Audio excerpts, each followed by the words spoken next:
안녕하십니까. 다보다 폐기물 컨설팅의 고물학동입니다.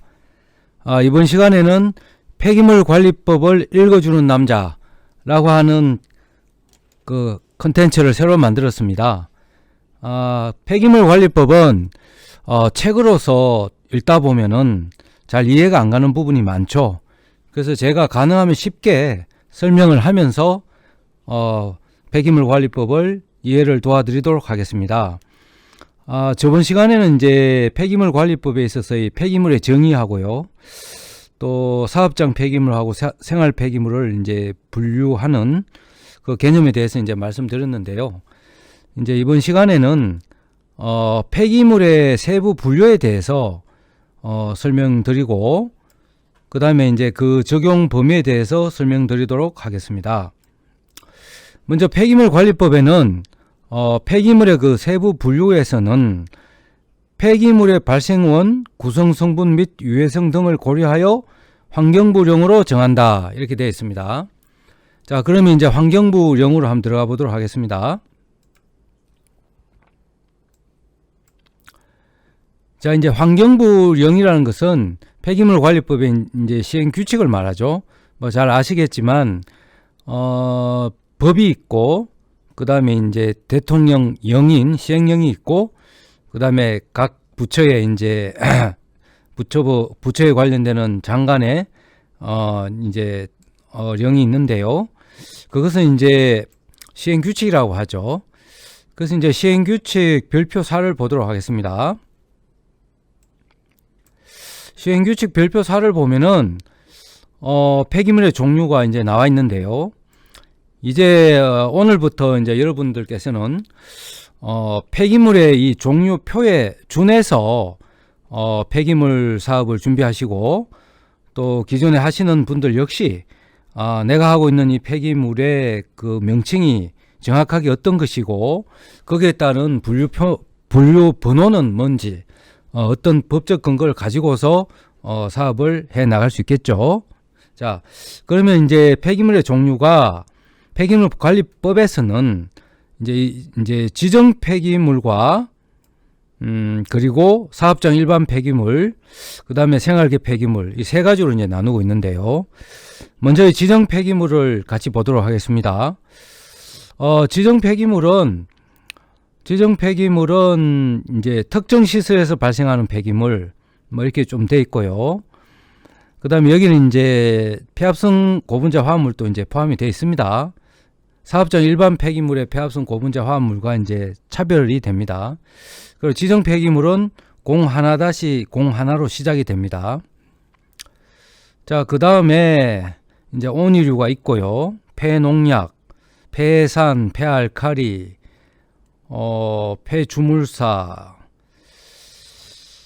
그리고 이제 폐촉매, 폐유, 폐성면, 의료 폐기물, 뭐 이렇게 수원 폐기물, 이렇게 이제 좀 나오고 있는데요.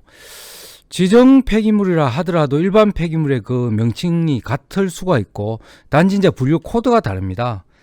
참고적으로 그렇게 알아주시고요.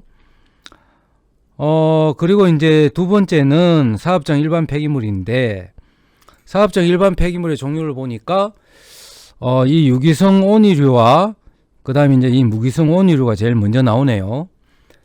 자, 그렇다면 여기서 이제 온이류라는 것은 폐기물 관리법에 있어서의 그 정의는 수분이 95% 미만, 그리고 고용물이 5% 이상 함유하고 있는 것들을 이제 온이류라고 하고요. 한마디로 말해서 액체는 아니죠. 액체는 아니지만 고체도 아니고 그 중간적인 이제 입장인데, 그렇다면 이제 이 유기성 온이와 또 무기성 온이를 비교하자면은, 유기물이 40% 이상 있으면은 이제 유기성 온이라 그러고, 그렇지 않으면 이제 무기성 온이로 이제 분류가 되고 있습니다. 그 다음에 분류하는 것을 또 보시면은, 유기성 온이는 썩죠. 썩고 냄새나고 발효가 된다.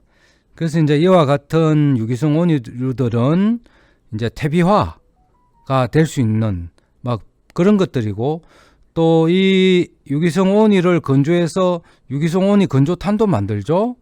그래서 유기성 오니 플러스 톱밥 같은 걸 섞어서 바이오 SRF 또는 이제 유기성 오니탄 뭐 이렇게 이제 명칭을 가져가죠. 막 그렇게 하는 것들이 이제 이 유기성 오니류들이라는 거죠. 그리고 이제 무기성 오니는 이제 비교적 40% 미만의 이제 유기물이기 때문에 이제 많이 썩는다는 것보다는 이런 것들은 건조해서 뭐 폐 콘크리트를 만든다든지 뭐 그런 쪽에 이제 재활용 방법으로 진행이 되겠죠. 그 다음에 이제 여러분들이 많이 알고 계시는 이제 폐합성 고분자 화합물이 있고요. 여기에서 보실 거는 이제 최근에 이제 이 양식용 폐부자하고 폐어망 뭐 이런 것들이 해양 폐기물 관련법이 또 새로 개정이 되고 또 해양 폐기물이 많이 이제 발생이 됩니다. 그러다 보니까 이제 이 부분에 관련되는 사업을 지금 많이 준비하고들 계시죠. 그리고 특이한 사항은 폐전선이 폐합성 고분자 화합물에 이제 포함이 됩니다. 그 다음에 이제 여러 가지 이제 폐기물의 종류가 구체적으로 되어 있고요.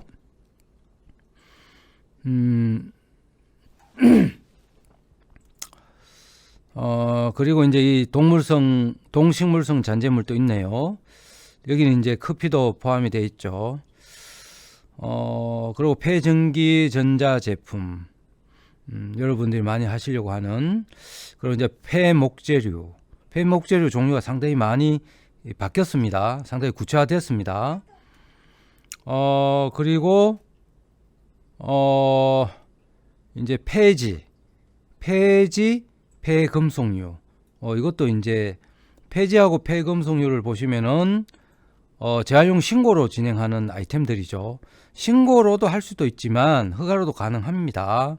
단지 이제 신고를 할 때는 예를 들어서 압축이나 뭐 선별, 뭐 절단, 감용 뭐 이런 것들은 되지만 뭐 폐전선 같은 경우는 탈피도 되죠. 그렇지만 만약에 파분쇄를 하겠다 그러면 이제 허가로 진행하는 아이템들입니다. 참고하시고요. 그 다음에 이제 쭉 넘어가서 같은 그 폐촉매를 하더라도 지정 폐기물이 있고 일반 폐기물이 있습니다. 최근에 이제 폐차장 같은 데서 나오는 거 보면은 폐촉매가 있죠. 이제 차에서 나오는 가스를 매연이죠. 매연을 촉매제를 이용해서 정화해서 대기 중으로 내보내는 그런 이제 장치를 촉매라고 이제 하는데요. 그런 것들은 일반 폐기물일 수도 있지만 폐촉매는 지정 폐기물로도 있다. 그 말씀 드립니다. 그 다음에 이제 세 번째는 생활 폐기물이 여기 있습니다. 그래서 이제 생활 폐기물은 사업장 폐기물과 이제 반대되는 개념인데요. 그 부분에도 이제 폐지류가 포함되어 있죠. 단지 이제 코드 번호가 다릅니다. 같은 고철이라 하더라도 코드 번호가 다른 거 주의해 주시고요. 생활계 폐기물 안에도 사업장 폐기물과 유사한 폐기물의 명칭들이 있습니다. 참고해 주시기 바라겠습니다. 자, 그래서 이제 폐기물의 종류는 폐기물 시행규칙 별표 4에 나와 있고요. 자, 그러면은 이 제3조 적용 범위에 대해서도 알아보도록 하겠습니다. 폐기물 관리법의 그 정의를 보면은 사람의 생활이나 사업 활동에 필요하지 아니하게 된 물질을 폐기물이라 한다. 맞습니다. 그러나 그러한 폐기물들이 폐기물 관리법에 다 저촉받지는 않는다는 거죠. 예를 들어서 구체화된 것들에 대해서는 개별법에 적용을 받는다. 방사성 물질과 이로 인한 오염된 물질, 방사성 폐기물이라고 볼 수 있겠죠. 그것은 원자력 안전법에 근거를 하고 있습니다. 원자력 안전법은 이렇게 이제 돼 있죠. 그리고 이제 물환경 보존법에 의해서 벌어지는 폐수는 폐기물이 아니다. 폐기물 관리법에 적용을 안 받는다는 거죠. 그리고 가축 분뇨 마찬가지고 하수 또는 분뇨, 이것도 하수도법에 근거를 합니다. 단 조금 전에 그 폐기물의 종류에서 가축분뇨 온이가 있었죠. 유기성 온이 중에. 그처럼 가축분뇨 온이 같은 배출 시설계에서 나오는 폐기물은 그거는 폐기물 관리법에 저촉을 받습니다. 단지 분뇨일 때는 가축분뇨 관리법에 저촉을 받는다는 겁니다. 유의해 주시고요.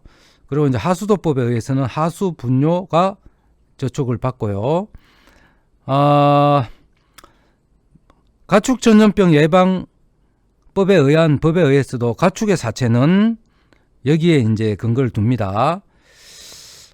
그리고 이제 수산동물의 사체도 마찬가지고요. 타법입니다. 그리고 폐기되는 탄약도 군수품관리법에 저촉받습니다. 그리고 동물장묘업의 등록을 어디서 하죠? 동물보호법에 있습니다. 동물장묘업의 등록을 한 자가 설치 운영하는 동물장묘시설에서 처리되는 동물의 시체는 동물보호법에 근거를 하지만 만약에 동물장묘업에 등록이 없는 집에서 벌어지는 폐기물은 동물의 참 자체는 그것은 생활계 폐기물이 되겠죠. 그리고 이제 이 법에 따른 폐기물의 해양 배출은 해양 폐기물 및 해양 오염 퇴적물 관리법으로 정하는 바에 따른다. 자, 이렇게 구분되어 있습니다. 그래서 폐기된다고 해서 다 폐기물 관리법에 저촉받는 것은 아니다라는 걸 말씀드리고, 이번 시간에는 폐기물의 종류와 또 폐기물 관리법의 적용 범위에 대해서 말씀드렸습니다. 그러면 다음에 폐기물 관리법을 읽어주는 남자에서 다시 뵙도록 하겠습니다. 감사합니다.